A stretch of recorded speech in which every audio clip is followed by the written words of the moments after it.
गरीब का जादुई मिट्टी का चूल्हा। सुबह सुबह ललिता आंगन में चूल्हा लीप रही होती है, तभी अमीर पड़ोसन कथा मिठाई लेके आती है।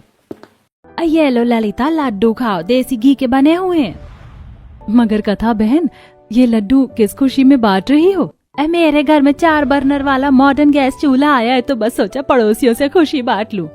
मगर अभी हाल फिलहाल में लगभग 6 महीने पहले तो आपने गैस चूल्हा खरीदा है।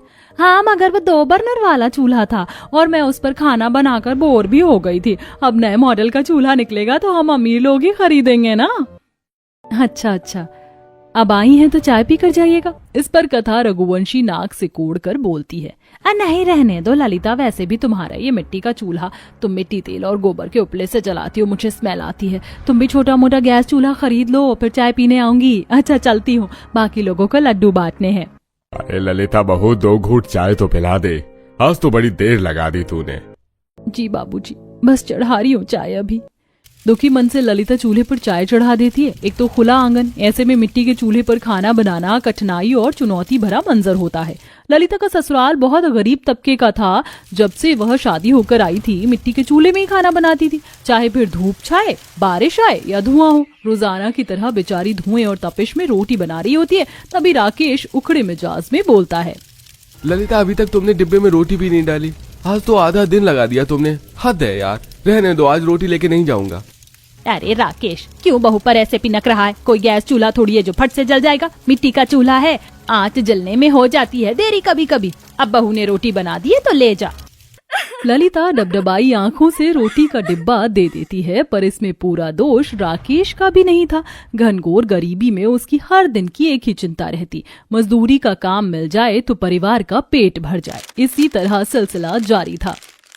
माँ जी, बाबूजी, आप दोनों को एक और रोटी दूं? अरे नहीं बहू, रहने दे, मेरा तो 2 रोटी में ही पेट भर गया है। माँ जी, आपकी थाली में एक रोटी डालूं? नहीं बहू, मैं तो ये रोटी बड़ी मुश्किल से सधा रही हूँ, ले इसी थाली में खा ले तू भी, दोपहरी हो गई है। माँ जी, बच्चों के स्कूल से आने का समय हो गया है, उन दोनों को खाना परोस कर फिर मैं खा लूंगी। तभी पसीने में भीगे हुए पूजा सोनू अंदर आते हैं। आ गए मेरे प्यारे बच्चों, जल्दी से हाथ मुंह धो लो, मैं खाना परोसती हूँ। पहले बताओ, खाने में क्या बनाया है? रोटी और आलू की भुजिया बनाई है बच्चों। रोटी भुजिया सुनते ही सोनू मुंह फुलाकर खाने से मना कर देता है। मुझको नहीं खाना आपकी सड़ी हुई रोटी भुजिया, आप ही खा लेना। हाँ, मुझको भी आलू की भुजिया रोटी नहीं खानी है। मगर बच्चों, तुम दोनों को तो आलू की भुजिया रोटी पसंद है। पसंद है, लेकिन माँ तुम डेली डेली आलू की भुजिया और सूखी रोटी और सादे दाल चावल के सिवा कभी कुछ अच्छा क्यों नहीं बनाती हो? अरे पूजा, तो मेरी प्यारी समझदार पोती है ना, ऐसे खाने से नाराज नहीं होते हैं। क्या खाना है मेरी पोती को? दादी, मुझको मटर पुलाव, शाही पनीर, दाल मखनी खाने का दिल करता है, मगर माँ हमारे लिए कभी नहीं बनाती है। बच्चों, तुम्हें पता है ना, तुम्हारे पिताजी बड़ी मुश्किल से हमारा पेट भरवाते हैं। हम इतने अमीर नहीं हैं जो मटर पनीर जैसी महंगी सब्जी हमारे घर में बने। तो फिर हमारे लिए हलवा पूरी बनवा दो ना दादी। सोनू जैसे ही दबदबाई आंखों से हलवा पूरी खाने की इच्छा जताता है, गरीब रेवती, हरि प्रसाद और ललिता का दिल पिघल जाता है। बहू जा, थोड़ा 2-4 कचौड़ी और हलवा बनाकर दे दे, दोनों बच्चों का दिल रह जाएगा। जी माँ जी। ललिता कड़ी धूप में आंगन में आकर हलवा पूरी बनाने में जुट जाती है। हे भगवान, इस मिट्टी के चूल्हे पर पकवान बनाना राई के पहाड़ बनाने जितना कठिन है। शुक्र है भगवान का हलवा तो तैयार हो गया, जल्दी से पूरी छान लेती हूँ। ललिता पूरी तलने लगती, तभी एकदम से मिट्टी का चूल्हा टूट जाता है। तेल से भरी कढ़ाई पलट जाती है। तभी सास रेवती दौड़ कर आती है। अरे बहू, तू ठीक तो है? तेल का छींटा तो नहीं पड़ा? नहीं माँ जी, मैं ठीक हूँ, मगर चूल्हा टूट गया, अब खाना किस पर बनेगा? कोई बात नहीं बहू, नया चूल्हा बना लेंगे। बड़ी अनहोनी होने से टल गई, केवल चूल्हा टूटा है। माँ जी, दोनों बच्चों के खाने लायक हलवा पूरी बन गई है, मैं परोस देती हूँ, फिर जंगल चली जाऊंगी। मिट्टी भी लेकर आना और ईंधन के लिए लकड़ियां भी। ललिता हलवा पूरी की थाली सजाकर जैसे ही जाने लगती है, उसकी नजर पड़ोसन के दरवाजे पर जाती है, जहाँ एक बड़ी गरीब कुबड़ी कोढ़ी बुढ़िया खाना मांग रही थी। बेटिया, भगवान के लिए 2 रोटी खिला दो, बहुत भूखी हूँ, भगवान तुमको बरकत दे।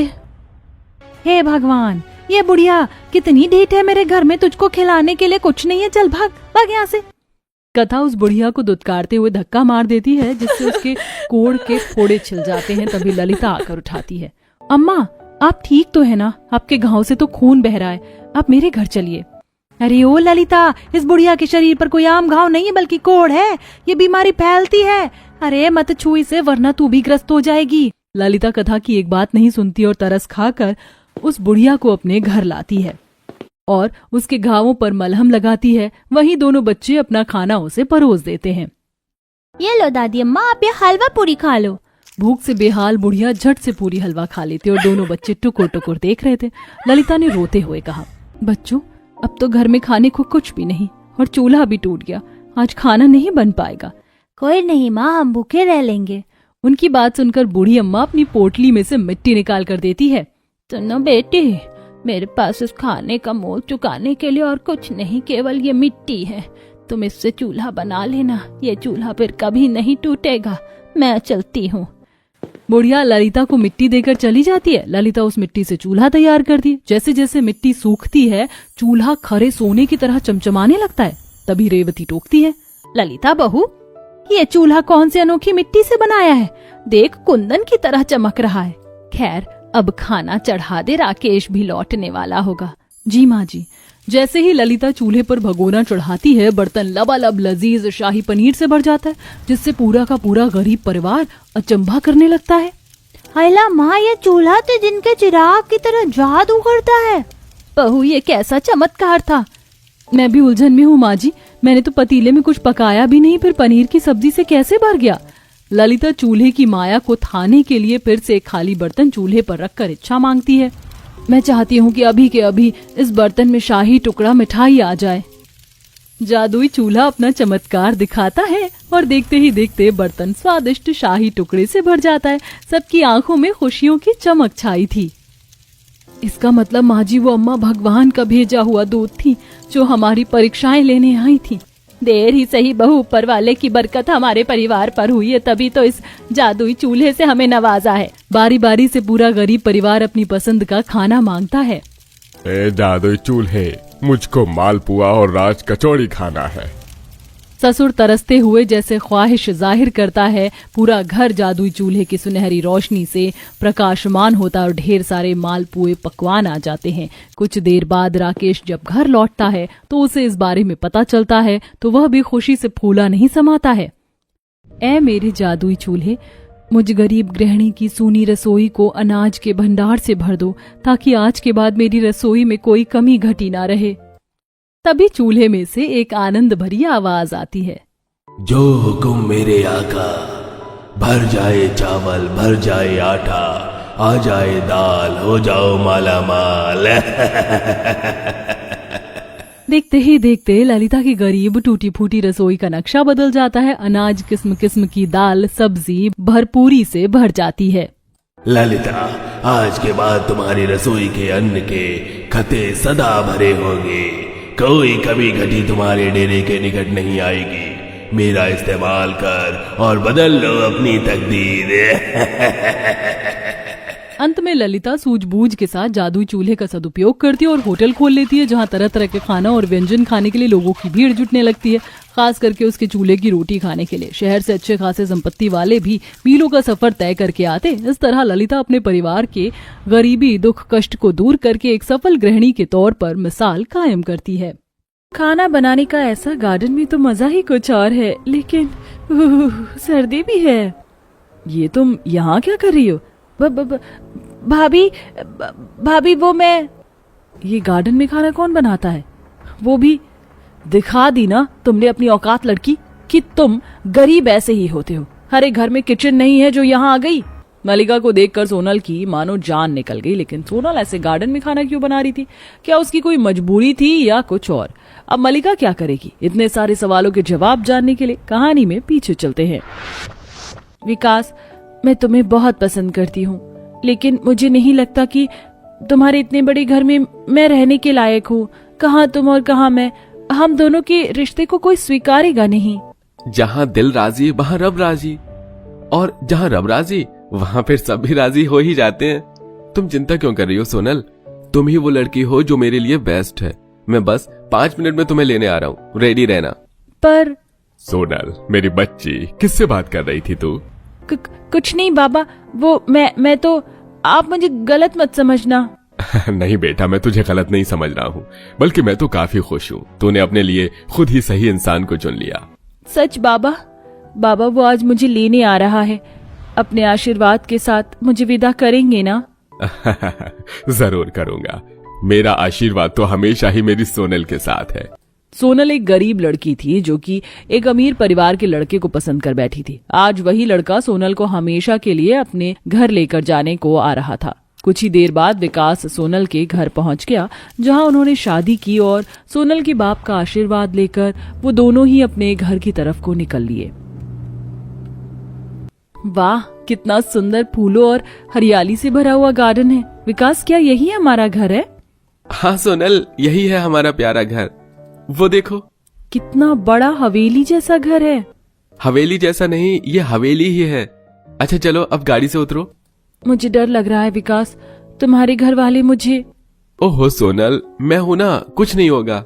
विकास ने सोनल का हाथ पकड़ लिया और वो उसे अपने घर के अंदर लेकर गया, जहां उसकी बहन ने अपने भाई को एक लड़की के साथ आते हुए देख लिया और उसने अपनी माँ और भाभी को इस बारे में बता दिया।